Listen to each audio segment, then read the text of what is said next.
error code 0x800700005 when trying to save a document in Microsoft Office. Here's a practical solution for you. This error typically arises due to permission issues or corrupted files. It can interfere with saving your documents, leading to frustration and potential data loss.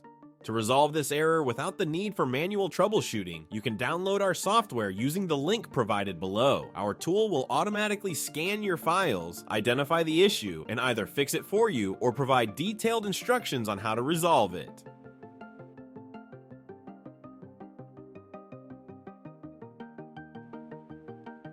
Save time and avoid the hassle of manual troubleshooting. Click the link below to download our software and fix error code 0x800700005 efficiently. Get back to your work without any interruptions.